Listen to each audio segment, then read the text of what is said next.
रामचंद्र को 9 लाख वर्षें हो चुकी है, इतिहास बताता है। और महाभारत के लिए 5,500 वर्ष। राम के मंदिर जगह जगह बने पर युधिष्ठिर का कहीं नहीं बना। और दोनों व्यक्ति ये वनवास को गए, रामचंद्र जी 14 वर्ष को, युधिष्ठिर 12 वर्ष को, 1 वर्ष को अज्ञातवास के लिए। श्री रामचंद्र जी 3 लोग गए थे और युधिष्ठिर 6 गए थे। श्री रामचंद्र से दशरथ जी कहते हैं कि कई ने जब 2 वरदान मांग लिए, बोले पुत्र सारी जनता और मंत्रीगण तुम्हारे पक्ष में है, तुम राजा बनो, मैं किसी से नहीं रहूंगा, तो मुझे कारागृह में डालकर तुम राज करो। तो श्री रामचंद्र क्या कहते हैं, हे पिताश्री, इसके लिए वेद अनुमति नहीं देता, पिता को कारागृह में डाल करके पुत्र राज कर। अब मैं वेद की बात मानूंगा, धर्म की बात मानूंगा, क्योंकि अगर पिता ज्यादा गलत रास्ते पे चलने को कहे तो कभी मत चलो, तो वेद के लिए दे, क्योंकि वेद हमारा गुरु है। श्री रामचंद्र 14 वर्ष वनवास को चले गए, पिताश्री की बात नहीं मानी, वेद नहीं मानी, राम की पूजा होती है, धर्म की बात मानी, क्योंकि धर्म वेद में जो है धर्म की बात है। युधिष्ठिर महाराज के लिए बंटवारे में खंडेर मिला, खंडेर था, खंडेर प्रश्न, उसको सुंदर करके श्री कृष्ण के सहयोग से इंद्रप्रस्थ बनाया। उस इंद्रप्रस्थ को सूर्य यज्ञ में देखा, दुर्योधन को लालायत हो गया और शकुनी से बोला, मामा श्री मुझे हस्तिनापुर भी चाहिए और मुझे इंद्रप्रस्थ भी चाहिए। बोले भांजे बंटवारा हो चुका, अब कुछ नहीं होगा। बोले नहीं, आप उपाय करो। बोले अपने पिताश्री से कहो, अगर वो जुआ खेलने कोई दुष्ट आ जाए तो मैं अपने 4 मासों से तुम्हें जिता सकता हूं और तुम्हें हस्तिनापुर मिल जाएगा। और इस काम के लिए विदुर जी कर सकते हैं, विदुर को दूत बना करके भेजो। योजना बनी, विदुर जी को इंद्रप्रस्थ भेजा गया। बोले युधिष्ठिर महाराज चलो, तुम्हारे ताऊ और तेरे भाई दुर्योधन ने हस्तिनापुर में जुआ खेलने को बुलाया। द्रौपदी कहती है, चाचा श्री आप द्यूत क्रिया का निमंत्रण लेकर के आए हो? बोले बेटी मैं तो दूत हूं, संदेश वाहक हूं। द्रौपदी कहती है, मैं दूत के नाते नहीं, मैं चाचा श्री के नाते पूछती हूँ, क्या वेद अनुमति देता है जुआ खेलने के लिए? का वेद तो अनुमति नहीं देता है। युधिष्ठिर महाराज तैयार होने लगे। द्रौपदी कहते हैं, हे आर्य पुत्र रुक जाओ, जुआ खेलने के लिए वेद अनुमति नहीं देता है। युधिष्ठिर महाराज कहते हैं, अरे मेरे ताऊ और तेरे भाई ने बुलाया है, मैं हस्तिनापुर जरूर जाऊंगा। वेद की बात नहीं मानी और जाकर के जुआ हस्तिनापुर में खेला। सारा राजपाट हार गए, 5 भाइयों को हार गए, अपने को दांव पे लगा दिया और अंत में द्रौपदी को भी लगा दिया। मेरे बहनों और भाइयों, वेद में किन्हीं राजा रानियों की कहानी नहीं है, वेद में कोई इतिहास नहीं है। वेद में विद्या है, सृष्टि की समस्त जो भूमंडल में ब्रह्मांड में है। यजुर्वेद कर्मकांड है, हे स्त्री पुरुषों तुम परस्पर कैसे काम करो, किसके साथ में कैसा व्यवहार करो, अपनी संतान को विद्यावान बनाओ, कैसे गुरु आचार्यों के पास जाना चाहिए, कैसे शिष्यों का निर्माण करें, कैसा राजा होना चाहिए, ये सारी व्यवस्था दी है। सामवेद में उपासना कांड है, संगीत विद्या है। अथर्ववेद में विज्ञान है, बड़े बड़े वायुयानों से लेकर छोटे पूजा तलक बनाने का। हम रसोई में चौक बगार में कौन सी तड़के का प्रयोग करें, घी का कब लगाएं, तेल कब लगाएं, कैसे खान पान बनाए, खेती कैसे करें, ये सारी व्यवस्थाएं दी है। और युद्ध विद्या आदि भी आती है। औषधियों के नाम है, वृक्षों के नाम है, जलाशय आदियों का वर्णन आया है वेद के अंदर। किन्हीं राजा रानियों की कहानी नहीं आई। ज्ञान का सागर चार वेद, ये वाणी है भगवान की, इसी से मिलती सब सामग्री जीवन के कल्याण की। और जबकि वेदों की प्रणाली तब थी घर घर में खुशहाली, और आज वतन हो रहा वतन का चारों वर्णों में पामाली। जिन चरणों में दुनिया झुकती उनमें घुंघरू बांध रहे, बने जनाने विप्र देवता खड़े तखत पर नाच रहे। और तीन वर्ण ऊपर से बिगड़े, फिर शूद्रों की कहना क्या, हाल बेहाल हो गया। और कहते हैं हाँ बाप खड़ा मगरी से पूछे, फिर बेटे की कहना क्या। हमारे देश की महिमा बड़ी सुहानी है, सबसे निराली है, सबसे पुरानी है। कभी इस देश का दुनिया में मान होता था, यहाँ की रीति सबका रिवाज होता था, यहाँ की रीति सबका रिवाज होता था। ऊंची थी शान हमारी सब दुनिया के इतिहास में। गैर मुल्क सोने की चिड़िया भारत को बतलाते थे, विद्या का भंडार यहाँ सब विद्या पढ़ने आते थे। ब्राह्मण थे वेद प्रचारी सब दुनिया के इतिहास में, वेद पढ़कर के सदाचारी धर्मात्मा बनते थे। चरित्र और आचार यहाँ का था प्रसिद्ध जमाने में, मगर आज भारत के लोग लग रहे इसे मिटाने। सूपनखा से पूछ लियो सदाचार यहाँ का कैसा था, सती सुलोचना कह देगी व्यवहार यहाँ का कैसा था। तनिक देर ना लगी शीशपति का लाने में, मगर आज भारत के लोग लग रहे इसे मिटाने।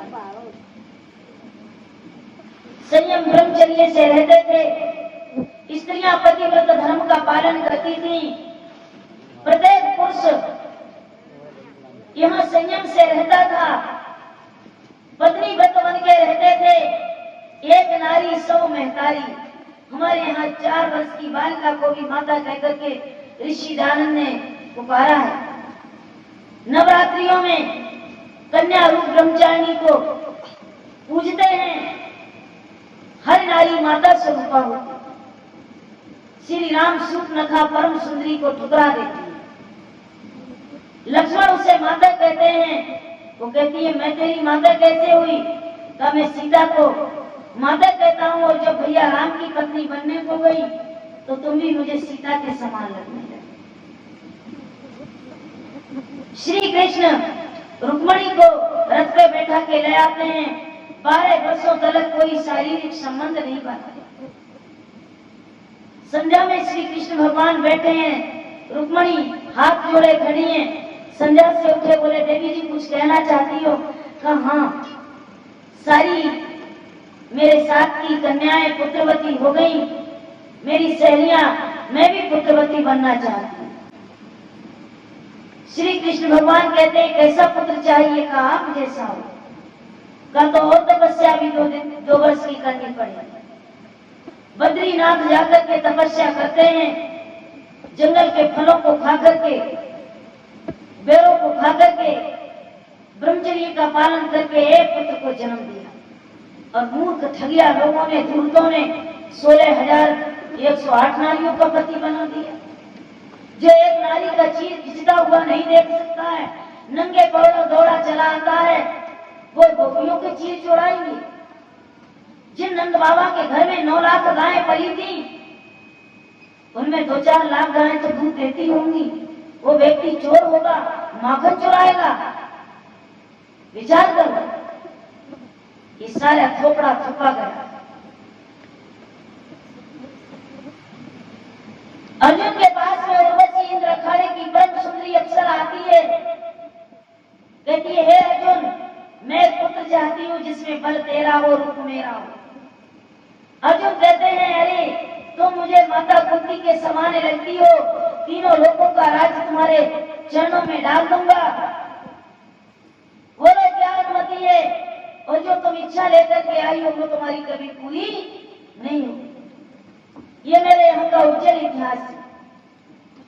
चंद्रगुप्त मौर्य के पास में सेल्यूकस की बेटी हेलन आती है रात्रि के समय।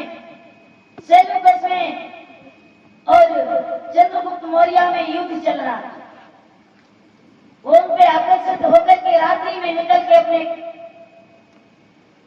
खेमे से आती है और कहती है, हे चंद्रगुप्त मौर्य, तुम मुझसे संबंध बनाओ, मेरा भोग करो।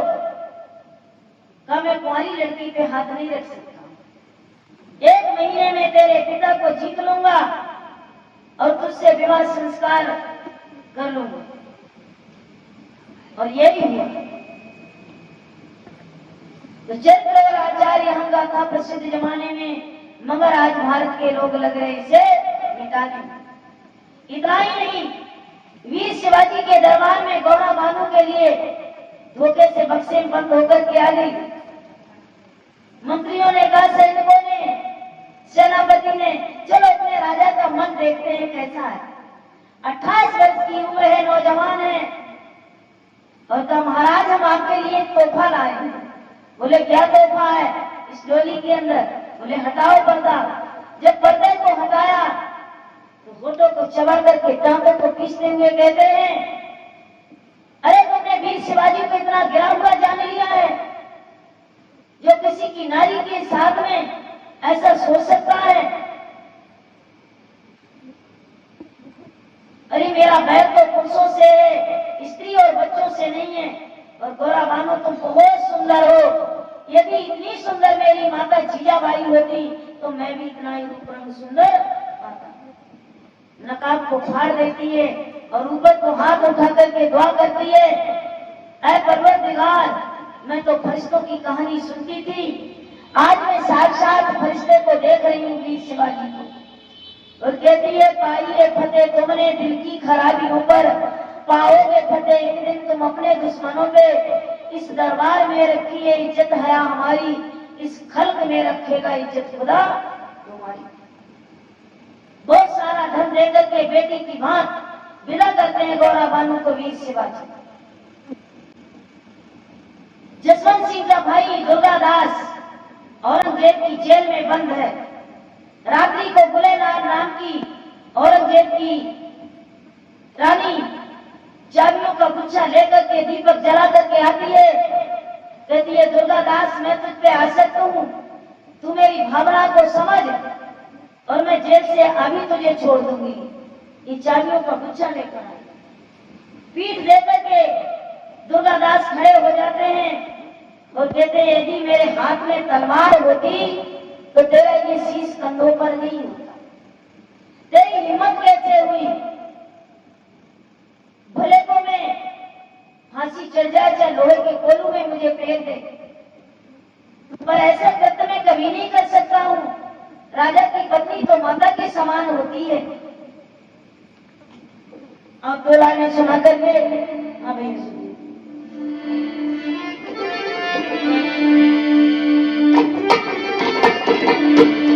और चली जा दूर नजरों से, तेरी ये बात भारी ना। चली जा दूर नजरों से, तेरी ये बात भारी ना।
करूं मैं प्राण जो तुम्हें मिलेगा स्वर्ग में